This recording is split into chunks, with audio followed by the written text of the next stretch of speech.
August 14th, 1:56 p.m. See, that's a penumbra, a halo.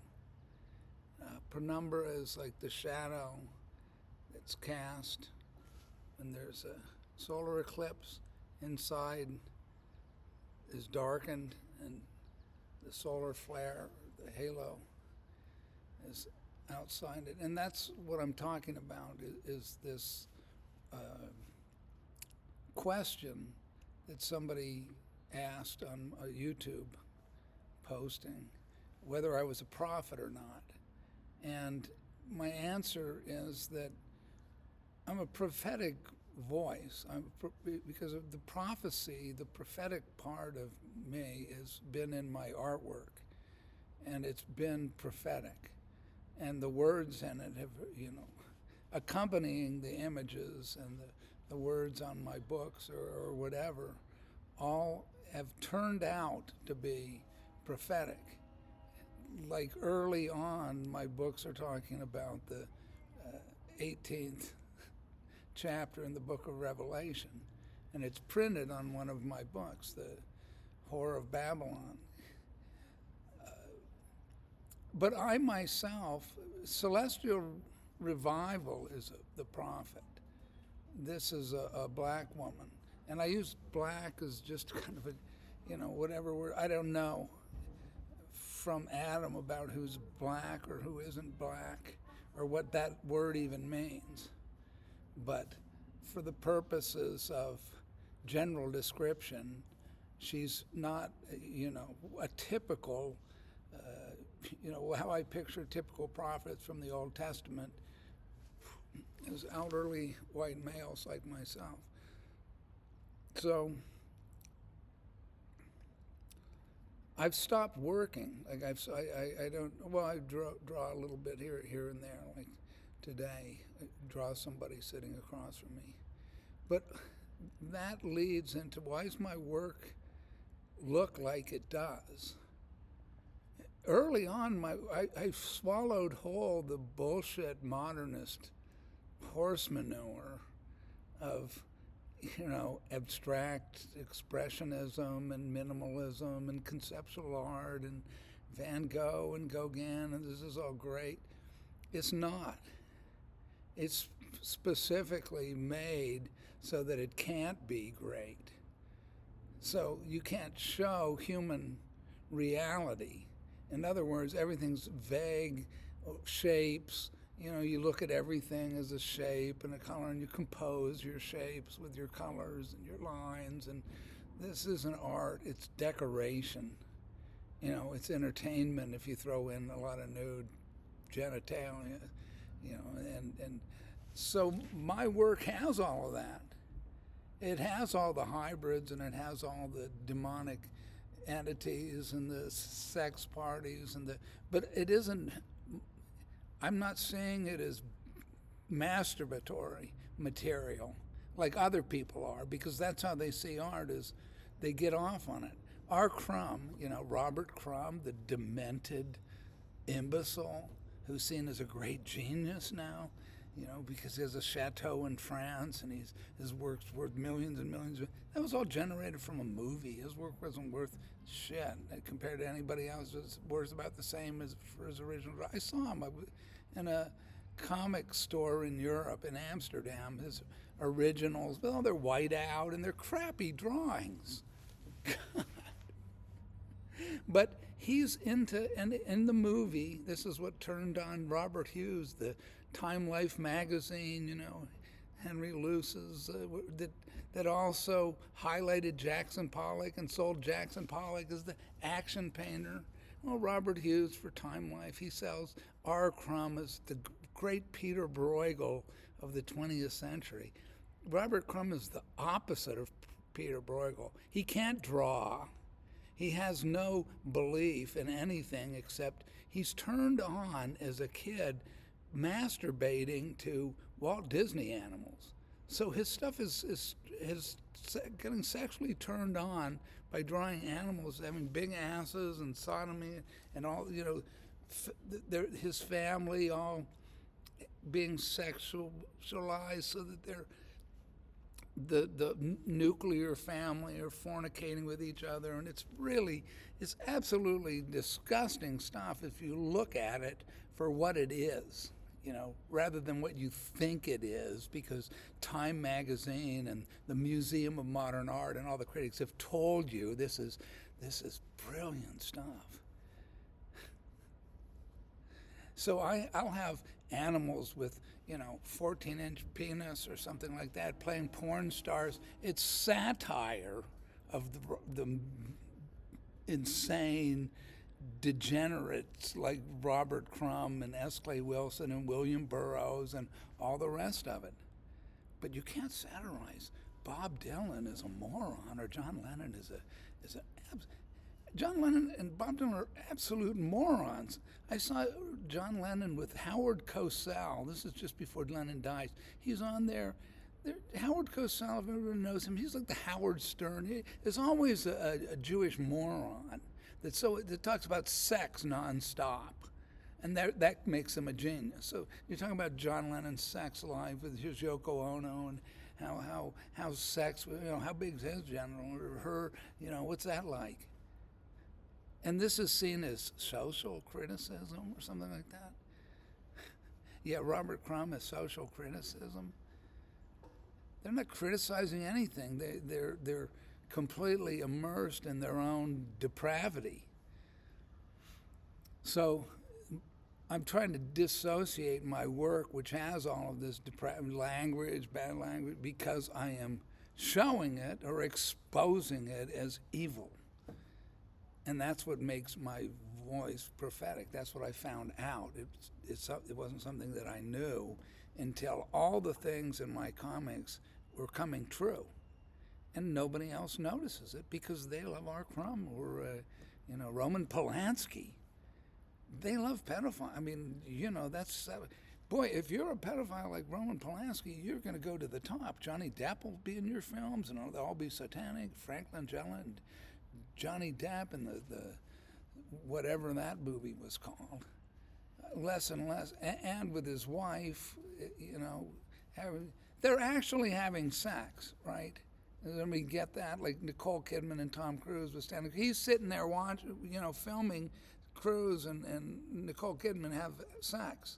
It's hardcore porn, right? Except you don't get he gets to see it, and the crew gets to see it, and they, Nicole Kidman and also Brando when he's sodomizing in Last Tango in Paris. Maria Schneider, she's this beautiful German actress. She plays a typical French or German or Bohemian, and she meets a sophisticated who's played by Marlon Brando, who's existential. He's an existentialist. So they've got anonymous sex. And in one scene, he starts sodomizing her against her will. So I saw the film. It was a brutal scene. Marlon Brando actually did sodomize Maria Schneider. She didn't know that was going to happen with a stick of butter. So when I started finding this stuff out, I had no idea, obviously not. I was so repelled by all of these people, by Brando, by the rest of them, by Bertolucci.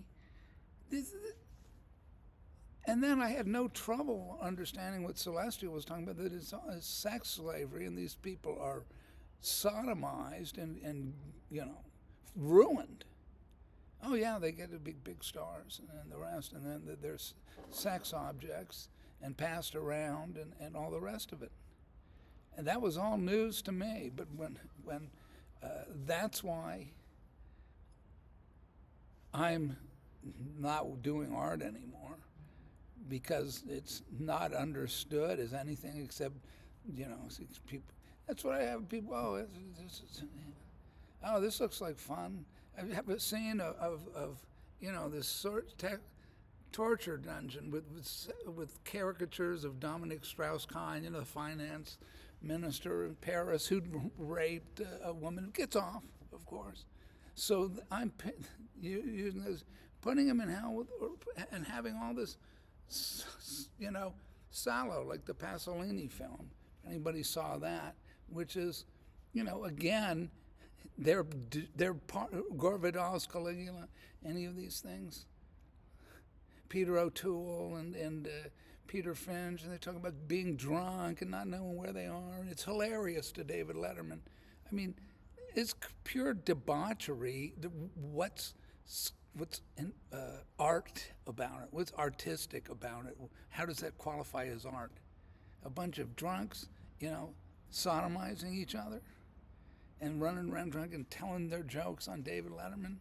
Hey, it's time to get serious, because what I'm seeing is the end of America, and the end of America with millions of people dead on the West Coast from an earthquake that's just now showing up by the geologists. Oh, look, there's a lot of activity, and a lot of activity means it's the San Andreas Fault splitting apart, and the coastal regions, San Francisco, is going down beneath the waves forever, like the lost city of Atlantis, never to be seen again.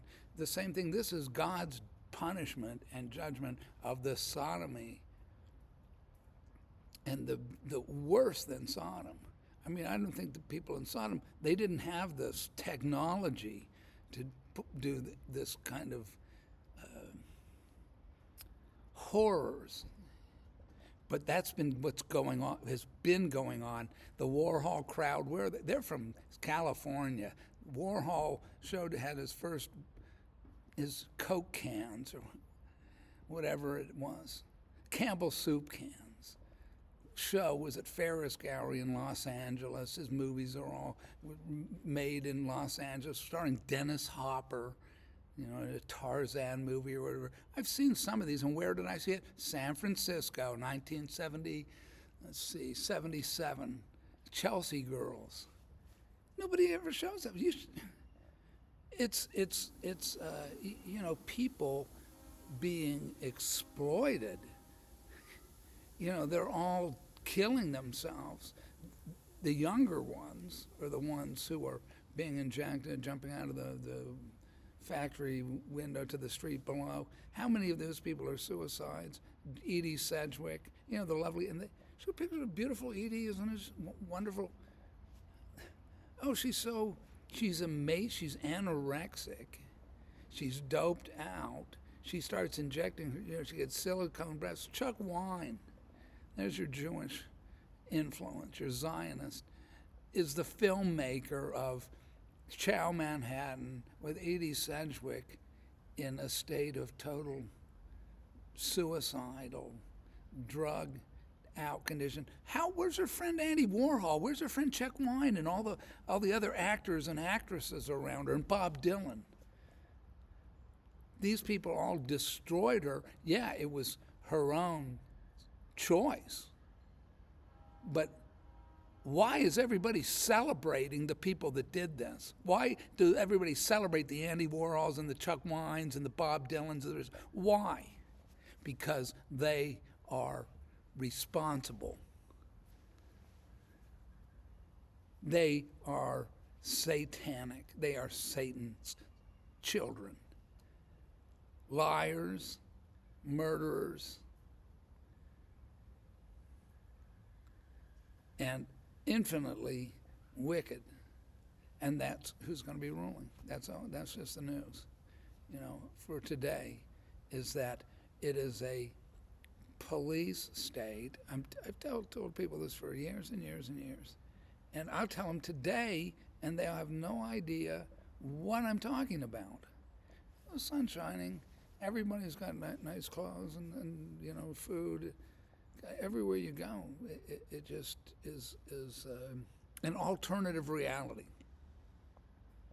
that's been canceled. So all I'm doing is bringing the good news. The good news is that Jesus Christ is Lord and Savior. But he isn't looking for you. He's not looking for you. You should be looking for him. What he's up to at the moment is killing. This is on deck, is entering into battle with the forces, the armies of heaven, against this satanic rulership which is in place. And final, there isn't going to be any, I hate to disappoint anybody that think there's going to be a rapture or there's going to be, it's a deus ex machina is what it's called. There's going to be a deus ex machina. The machines is God.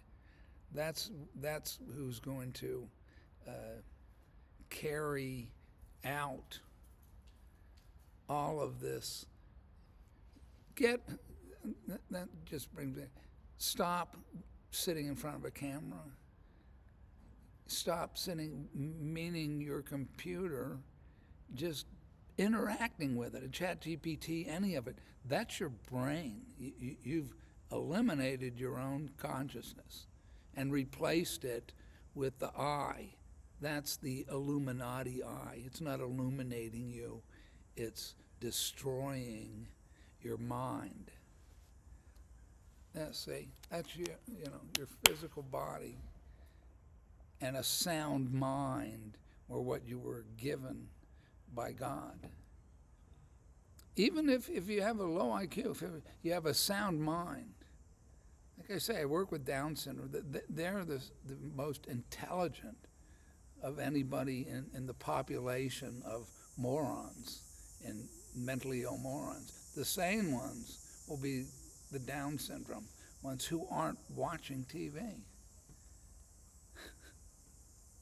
They'd rather go out and go for a walk and see the like I do. But then again, creating a world where all the people the Special Olympics, so they can all get awards playing t-ball or in their wheelchair races or whatever. What kind of madness is this? Win an award that shows you're the fastest Down syndrome person in the neighborhood, or best hitter. So you lower the bar to the point where you don't have to read books, you don't have to do anything. You just have fun. There's no God, because, like I say, when I was working in social services, you can't mention God except they war. It was run by the Christians. But what God were they telling people? Ronald Reagan was the God. And Hal Holbrook was the late great planet Earth. So they have all the to support their ministry. They just talk gibberish. The late great planet Earth? What was right and what was prophetic about that book? Oh, but they still believe in it. You got part of it right. And they all get part of it right. They don't get any of it right. Yeah, Al Gore, he knows that we have global warming. We got to do something about global warming. We trust the science. Yeah, the science of AI. Yeah, trust your robots. Trust your computer. Trust your government. Trust your bureaucracies.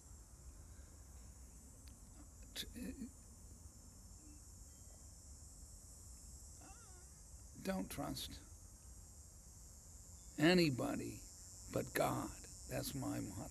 He's the only person, and that's why I found out what's true and what isn't, because he's shown me where the lies are.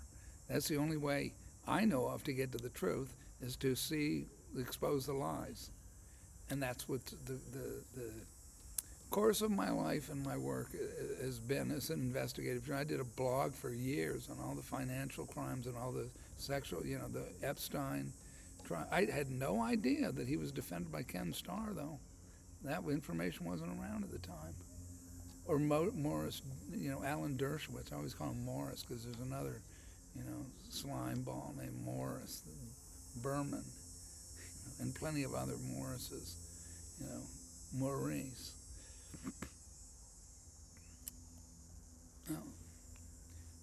Lots of connections fire off all the time in my hands. God bless everybody.